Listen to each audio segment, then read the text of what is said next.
Hello दोस्तों, मेरा नाम है सूरज सिंह कुशवाहा और आप देख रहे हैं टीचर टाउन। मेरे प्यारे दोस्तों, कल यानी कि 12 तारीख को शाम के जो है वर्ग 3 की जो है पोर्टल को अपडेट किया गया है और उस पर नियम पुस्तिका या कह सकते हैं निर्देश जारी किए गए हैं कि जो है वर्ग 3 की काउंसलिंग शुरू हो गई है। मेरे प्यारे दोस्तों, इस वर्ग 3 की काउंसलिंग को समझने के लिए हमें ये निर्देश पढ़ना बहुत ज़रूरी है और इन निर्देशों को समझना बहुत ज़रूरी है। पढ़ तो आप भी रहे होंगे, पढ़ मैं भी रहा हूँ, लेकिन आपको इन निर्देशों को समझने की ज़रूरत है और इसके अनुसार काम करने की ज़रूरत है। तो आप देख सकते हैं, प्राथमिक शिक्षक पात्रता परीक्षा में अर्ह माना क्या होता है, माने योग्य पाए गए आवेदकों के काउंसलिंग के लिए निर्देश का। तो ये जो पहला है, तो पहला इन्होंने ये बताया पहले नंबर पर कि कौन प्राथमिक शिक्षक पात्रता 2020 में निर्धारित प्रतिशत के साथ जो उत्तीर्ण हुई हैं, कौन कौन से पत्र के अनुसार उनकी काउंसलिंग शुरू की जा रही है। ठीक है, फिर बात करें शैक्षणिक एवं व्यावसायिक अर्हताएँ। तो भर्ती नियम 2018 में जो नियम नंबर 8 है उसमें जो लिखी गई हैं वही अर्हताएँ रहेंगी। तो कौन कौन सी अर्हताएँ हैं? प्राथमिक शिक्षक के भर्ती नियम 2018 नियम की 8 के अनुसूची 3 के अनुसार निम्नांकित योग्यता अभ्यर्थी को धारित करना अनिवार्य होगा। सबसे पहली बात को PEB मतलब professional examination board Madhya Pradesh Bhopal के द्वारा आयोजित प्राथमिक शिक्षक की पात्रता परीक्षा 2021-22 निर्धारित प्रतिशत के साथ उत्तीर्ण की हो। केवल इसमें वही लोग काउंसलिंग में प्रोसेस प्रक्रिया में क्या ले सकते हैं, हिस्सा ले सकते हैं जिन लोगों ने जो है उसको PEB के द्वारा MP वर्ग 3 की जो परीक्षा कराई गई थी उसमें जिन लोगों ने पास किया है। कम से कम 50% अंकों के साथ हायर सेकेंडरी अथवा उसके समकक्ष तथा प्रारंभिक शिक्षा में 2 वर्ष का डिप्लोमा या उसके समकक्ष कोई भी अगर आपने डिप्लोमा किया है तो वो भी इसमें क्या है, योग्य है। उसके अलावा 50% अंकों के साथ स्नातक तथा शिक्षा स्नातक माने BEd जिसने राष्ट्रीय अध्यापक शिक्षा परिषद द्वारा मान्यता प्राप्त संस्थान से शिक्षा स्नातक की उपाधि प्राप्त की है, उस पर कक्षा 1 से 5 तक पढ़ाने के लिए अध्यापक के रूप में नियुक्ति हेतु विचार किया जाएगा। अर्थात बात ये कि वही बात चल रही है कि विचार ही कर रहे हैं, किंतु इस प्रकार अध्यापक के रूप में नियुक्त व्यक्ति को प्राथमिक शिक्षक के रूप में नियुक्त होने के 2 वर्ष के भीतर राष्ट्रीय अध्यापक शिक्षा परिषद द्वारा मान्यता प्राप्त संस्थान से प्राथमिक शिक्षा में 6 महीने का एक सेतु पाठ्यक्रम में ब्रिज कोर्स आवश्यक रूप से करना होगा। तो अब देखते हैं आगे क्या होता है। हालांकि BEd शुरुआती काउंसलिंग में तो BEd वालों पर जो लिया जाएगा, फिर होल्ड ना करना, बस यही समस्या है। ठीक है, आगे ये आपने दी ये सारी योग्यताएँ हैं।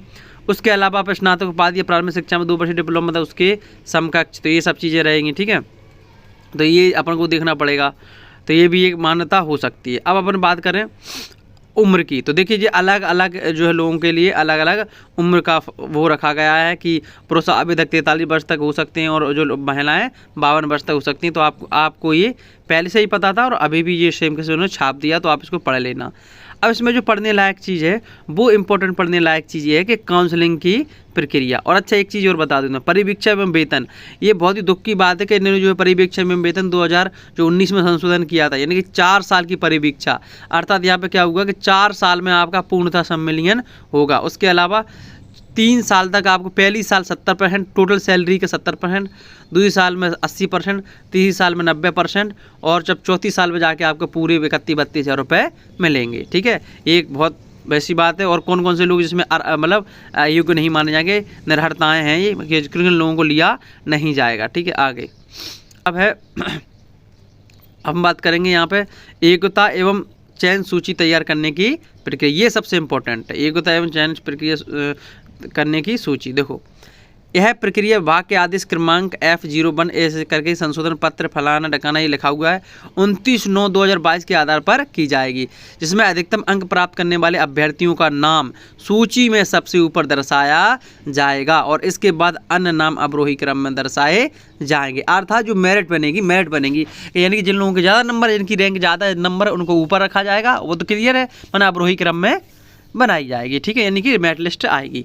अधिनियम नियम निर्देश तथा आदि सूचनाओं तथा इस निर्देशिका के मध्य किसी भी प्रकार का विरोधाभास अथवा अंतर पाए जाने की स्थिति में मूल अधिनियम माने इसी अधिनियम की बात को माना जाएगा। यानी कि जो 2018 अधिनियम है ना, उस अधिनियम के अनुसार सारी चीज़ें होंगी। यदि इसमें कुछ गलत लिखा जाता है तो अभ्यर्थियों से यह अपेक्षित है कि वे ऑनलाइन प्रक्रिया में सम्मिलित होने से पूर्व समस्त आवश्यक अधिनियम या नियम तथा अद्यतन निर्देशों का अध्ययन कर लें। समस्त अभिलेख MP ऑनलाइन के पोर्टल पर उपलब्ध हैं।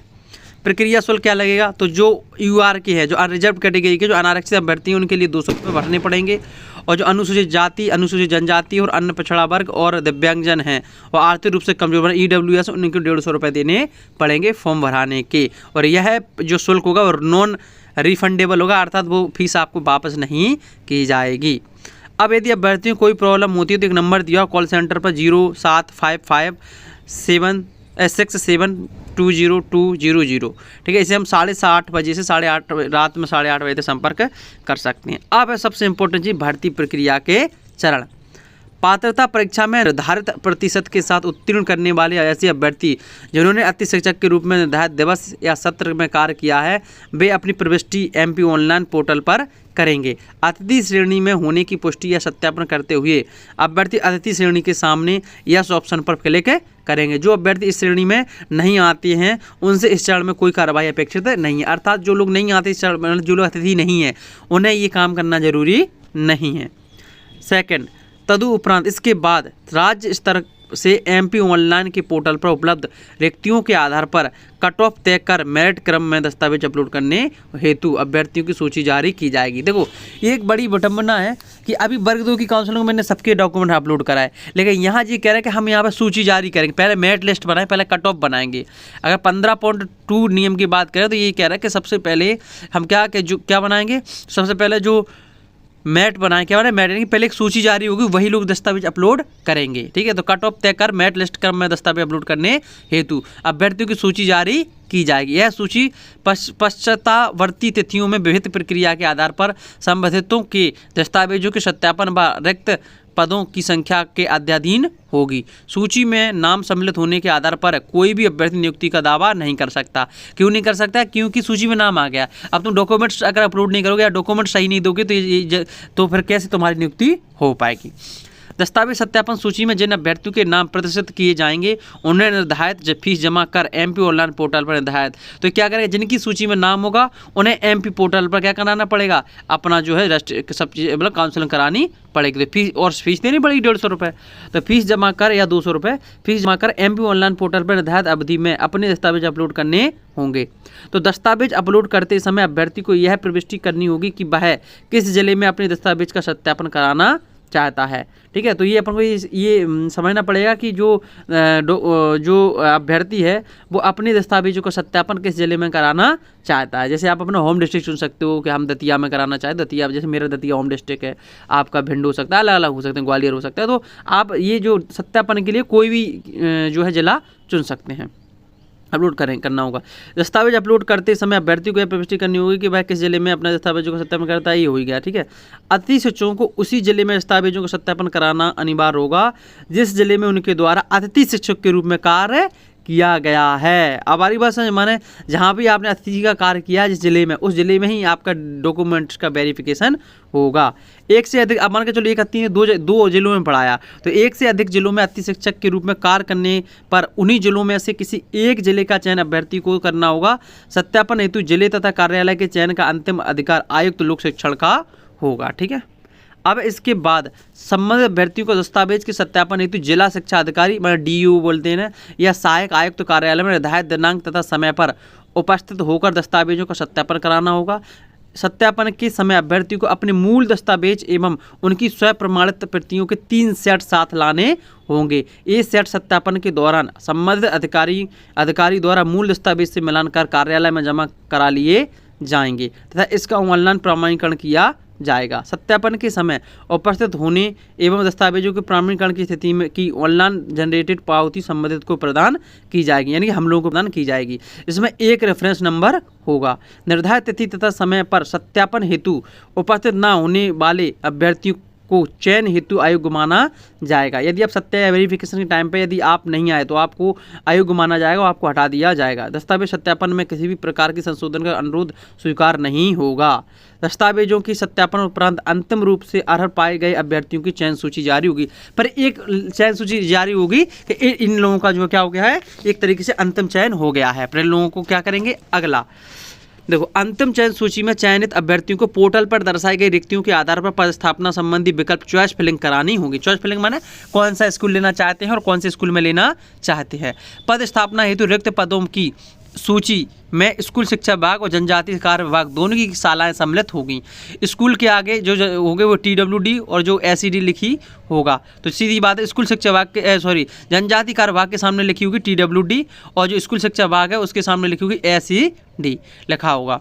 अभ्यर्थी दोनों विभागों की शालाओं अथवा किसी एक विभाग की शाला का चयन कर सकता है, किंतु मेरिट क्रम में उसे जो विद्यालय आवंटित होगा वह विद्यालय जिस विभाग का होगा उसे उसी विभाग द्वारा नियुक्ति दी जाएगी। किसी भी नियुक्ति में विभाग परिवर्तन संभव नहीं होगा। आप किसी भी नियुक्ति में विभाग का परिवर्तन नहीं कर सकते कि DPI में लिया तो आपको ट्राइबल में नहीं मिलेगा और ट्राइबल में लिया तो फिर DPI में नहीं मिलेगा, संभव नहीं होगा। अतः अभ्यर्थियों को सलाह दी जाती है कि वे न्यूनतम 50 विकल्प चयन करें, यानी कि 50 स्कूलों का या 50 जिलों का चयन करें, ठीक है, तथा अधिक से अधिक विकल्पों का चयन करें, अन्यथा मेरिट एवं जिलावार प्रवर्गवार रिक्तियों के क्रम में उन्हें विकल्प न मिलने पर विभाग द्वारा रिक्त पदों पर उनकी पदस्थापना की जाएगी। सिर्फ चॉइस फिलिंग के आधार पर अभ्यर्थियों का यह दावा नहीं कर सकेगा कि जो उसने विकल्प चुना है उसके अनुसार उसको पदस्थापना दी जाए। जैसे मान के चलो आपने एक विकल्प चुना कि हमें तो सब मुरैना चाहिए, अब मान के चलो तुम्हें मेरे नंबर इतने अच्छे नहीं कि मुरैना मिले, तो फिर वो अपने अनुसार कहीं पर भी आपको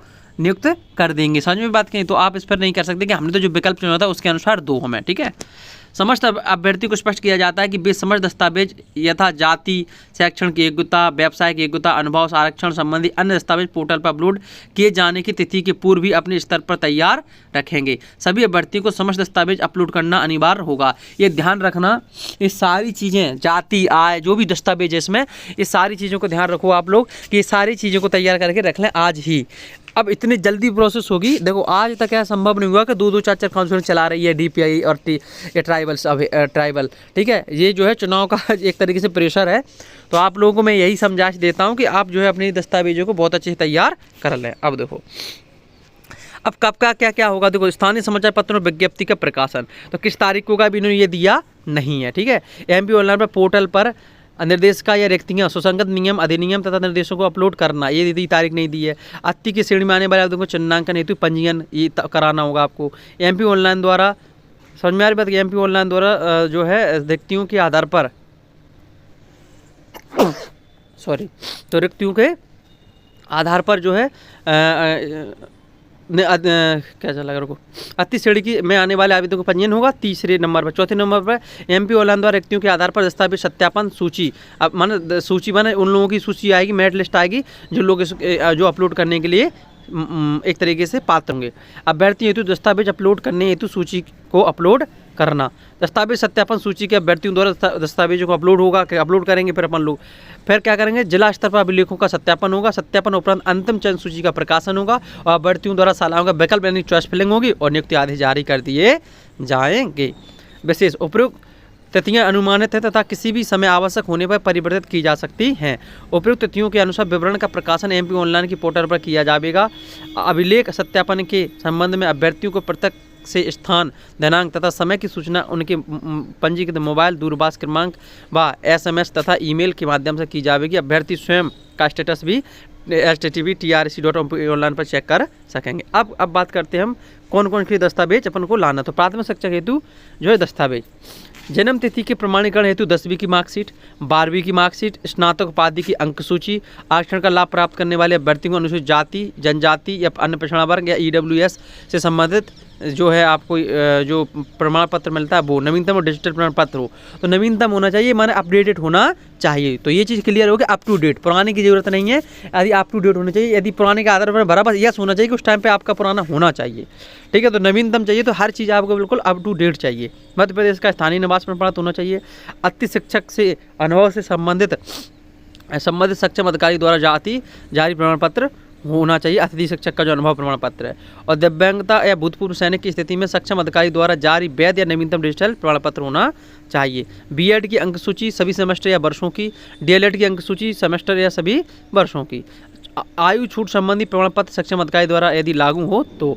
उपनाम परिवर्तन की स्थिति में यदि आपने अपना उपनाम परिवर्तित किया है तो आपकी ऐसी स्थिति में जो गजट होता है ना, भारत का राजपत्र होता है, उसमें आपको जो बदले हुए नाम का गजट पत्र होना चाहिए।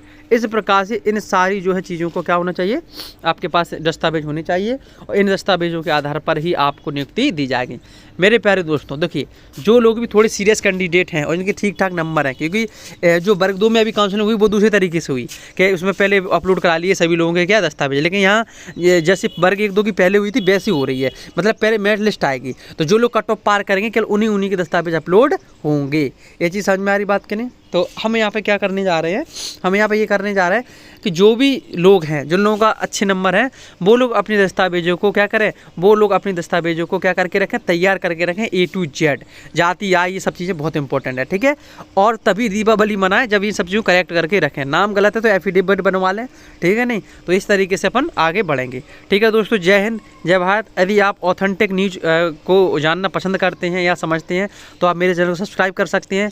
मैं आपको वर्ग 3 की नियुक्ति तक और नियुक्ति के बाद भी कि कैसे वर्ग 3 से वर्ग 2 में और भी कैसी हॉरिजॉन्टल वो मिल सकती है कि आपको वर्ग 2 में पहुंच सकते हो आप, या कैसे आप DO ऑफिस में अटैच हो सकते हो वर्ग 3 के टीचर होते हुए भी, और कैसे आप इसमें बहुत ज़्यादा सैलरी पा सकते हो टीचर, एक वर्ग 3 के टीचर होते हुए भी, और ट्रेनर कैसे बन सकते हो। ये सारी चीज़ें की आपको जानकारी मिलती रहेगी। और आगे KVI DSSS सारी की तैयारी कैसे करना है, कब फॉर्म आते हैं, सारी आपको ऑथेंटिक या पूरी तरीके से आपको सही जानकारी इस चैनल पर प्राप्त होती रहेगी। जय हिंद, जय भारत।